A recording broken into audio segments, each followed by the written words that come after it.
নমস্কার, কেমন আছেন সবাই? আমার আরেকটি নতুন ভ্লগে আপনাদের সকলকে অনেক অনেক স্বাগত জানাই। আজকের দিনটি হচ্ছে শুক্রবারের দিন, আর সময় প্রায় এখন দুপুর 12টার মতন বাজে। অনেক দিন ধরেই ভাবছিলাম জানেন, যে এই ফ্রিজটাকে একেবারে পরিষ্কার করতে হবে। পরিষ্কার বলতে ওই উপরে না, একেবারে ডিপ ক্লিন। আমি হচ্ছে ওই 15-20 দিন পর পর হচ্ছে ফ্রিজটাকে একেবারে ডিপ ক্লিন করে পরিষ্কার করি। মানে ফ্রিজের সমস্ত জিনিসগুলো বের করে সাইড করে সেটাকে আবার লিকুইড বানিয়ে সেগুলো দিয়ে হচ্ছে পরিষ্কার করা হয়। আর এমনি হচ্ছে উপর দিয়ে মোছা হয়, এমন না যে একেবারে এক মাসেই পরিষ্কার করি, তা নয়। কিন্তু মাঝে মধ্যে ওই 4 দিন 5 দিন পর পর হচ্ছে ওই কাপড় দিয়ে হচ্ছে, যদি দেখি একটুখানি সবজি টবজি রাখা হয় তখন সবজিপাতি পড়ে থাকে না, সেগুলো দেখতে আমার একদমই ভালো লাগে না। কারণ সাদা জিনিস, আর সাদা জিনিস একটু মেনটেন করে রাখতে হয়। ভেতরে তো সমস্ত জিনিস সাদা রয়েছে, ওই রাখার র্যাকগুলো, এই যে দেখুন এগুলো সব, সেগুলো আমার আর একটুও দাগ লাগলে ভালো লাগে না। সেগুলো আমি সঙ্গে সঙ্গেই হচ্ছে রান্নাঘর থেকে ন্যাকড়া নিয়ে সেগুলো পরিষ্কার করে ফেলি। কিন্তু এইবার প্রায় আমার 2 মাসের মতন হতে চললো আমি ফ্রিজটা ডিপ ক্লিন এখন পর্যন্ত করিনি। তা আজকে ভাবলাম যে না, আমি আজকে হচ্ছে ডিপ ক্লিনটা করে ফেলি। বাড়ির কাজটা সমস্ত সকালে উঠে তো রান্নাবান্না করে নিয়েছি, আর ঘর ঝাড়ু হয়েছে, মোছা হয়নি। ভাবছি ফ্রিজটাকে পরিষ্কার করার পর ঘরটা মুছবো। তা হল মানে বেডরুমগুলো মোছা হয়ে গেছে, শুধু হল রুমের যেদিকে ফ্রিজ আছে সেই দিককার শুধু মুছিনি। আর এইবার হচ্ছে ফ্রিজের সমস্ত জিনিস, ফ্রিজে তো আমাদের কম জিনিস থাকে না।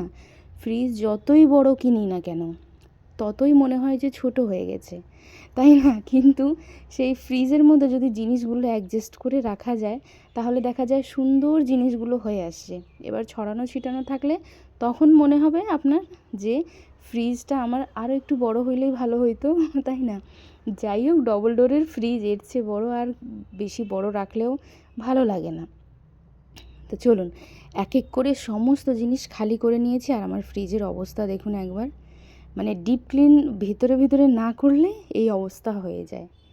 এইবার হচ্ছে যেখান থেকে আমি ফ্রিজটা কিনেছিলাম, সেখান থেকে আমাকে একেবারে স্ট্রিক্টলি বারণ করা হয়েছিল যে ম্যাডাম, আপনি যখনই ফ্রিজটা পরিষ্কার করবেন, কোনো রকম ফিনাইল, কলিন এগুলো দিয়ে যেন না মোছা হয়। এতে কি হবে, ফ্রিজের মধ্যে লাইজল এগুলো দিয়ে যেন না মোছা হয়। কারণ ফ্রিজের মোছার পর ফ্রিজের মধ্যে না গন্ধ থেকে যায়। সেগুলো খাবার যখন রাখবেন তাহলে খাবারটাও গন্ধ করবে।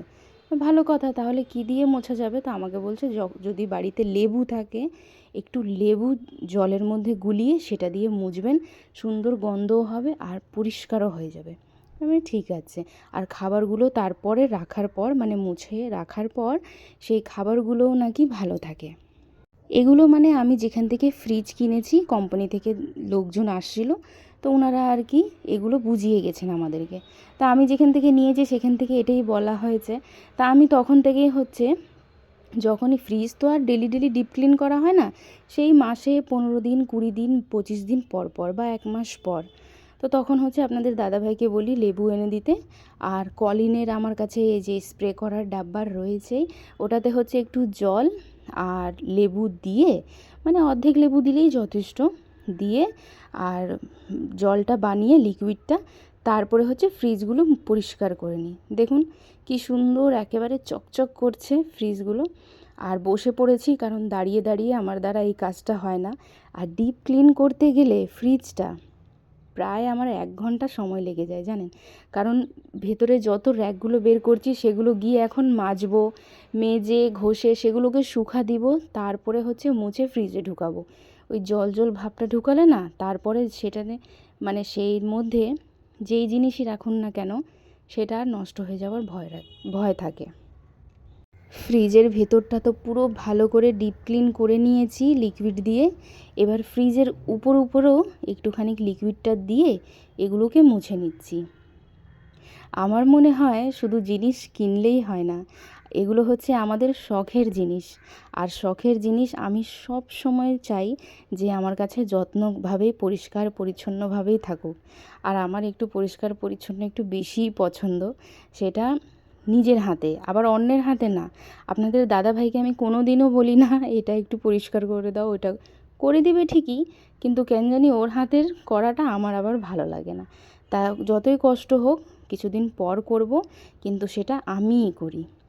ফ্রিজের বাহিরে ভেতরের সমস্তটা মুছে নিয়েছি। আর আমার যে ডিপ ফ্রিজ দেখছেন সেটা কিন্তু হালকা করেই মোছা হয়েছে, কারণ হচ্ছে ডিপ ফ্রিজে অত জিনিস রাখা হয় না। আর আমরা আগের মতন, আগে যেমন মাছ টাছ এনে রাখতাম, আমাদের বাড়িতে এখন অত মাছ টাছ এনে স্টোর করে রাখি না। মানে আপনাদের দাদাভাই তো দেখছেনই আমার প্রায় ভিডিওতে, বাজারে গিয়ে সকাল সকাল টাটকা মাছ নিয়ে আসে, আর ওই দিনই রান্না করে ওই দিনই খাওয়া হয়, পরের দিন তারপরে শেষ। মানে একেবারে প্যাকেট প্যাকেট করে ভরে ভরে ফ্রিজে আমাদের মাছ মাংস কোনো দিন থাকে না। তা ডিপ ফ্রিজ সবসময় পরিষ্কারই থাকে, যার জন্য হচ্ছে ওটা হালকা করে মুছে নিয়েছি।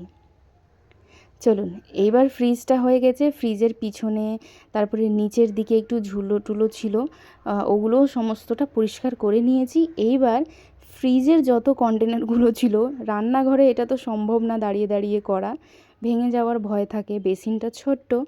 এবার বাথরুমে নিয়ে এগুলো ঢুকবো, ভালো লাগে না। তা ব্যালকনিতে এসেছি। আর আমার এই কলটা হচ্ছে আমার মন্দিরের কল, মানে আমি মন্দিরের সমস্ত জিনিস এখানেই ধোয়া মোছা করি। এখানে কোনো রকম মাছ মাংসর ছোঁয়া এগুলো করি না।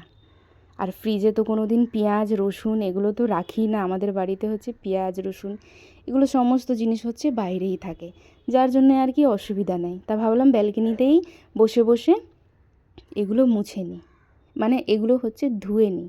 সার্ফ দিয়ে আমি সুন্দর করে মেজে ঘষে ওই ব্যালকনিতেই হচ্ছে উল্টে দিয়েছি, মানে ফ্রিজের যত র্যাকগুলো উল্টায় সেখানেই রেখে দিয়েছি। জলটা সেখানেই ঝরুক, আবার হলরুমে আনবো আবার জল জল হয়ে যাবে, কাদা কাদা, যার জন্য সেখানে ছেড়ে দিয়েছি। তারপরে চলে গেছিলাম ওই হলরুমগুলো মুছতে, আর ব্যালকনিটাও একটু মুছে দিয়েছি, জল জল ছিল। এবার কিছুক্ষণ পর এসেই দেখলাম হালকা করে জলটা শুকিয়ে গেছে। আর বাইরে আজকে তেমন রোদ নেই তো, যার জন্যে সারাদিনও যদি ছেড়ে দিই জলটা শুকোবে না। হালকা একটু জলটা যখন ঝরে এসেছিলো তখন আমি রুমের ভিতরে নিয়ে এসে এগুলোকে মুছে নিয়েছি ভালো করে। মোছার পর এইবার কি করব, যাতে আমার আবারও হচ্ছে এই ফ্রিজটা 2 মাস পর্যন্ত ডিপ ক্লিন যেন না করতে হয়, যার জন্য আমি টিস্যু পেপারগুলোকে র্যাকের মধ্যে মধ্যে দিয়ে দিচ্ছি। দেখুন ঠিক এইভাবে, তাহলে এটার উপরে যখন জিনিস রাখা হবে না, তা আমার ওই র্যাকগুলো নষ্ট হবে না। এই টিস্যু পেপারটা ধরে ফেলে দিয়ে আবার টিস্যু পেপারটা নতুন করে বিছিয়ে দিব, একেবারে চকচক পরিষ্কার থাকবে। তা এইভাবে করে এইবার হচ্ছে টিস্যু পেপারটা দিয়ে রাখছি। আর এইবার এক এক করে ফ্রিজের যত জিনিস আছে সমস্ত জিনিস মুছে মুছে রেখে দিচ্ছি। এইভাবে করে আজকে হচ্ছে ফ্রিজটা আমার ডিপ ক্লিন করা হয়ে গেছে। এবার ওই 1-1.5 মাস পর্যন্ত আমার আর ডিপ ক্লিন করা লাগবে না।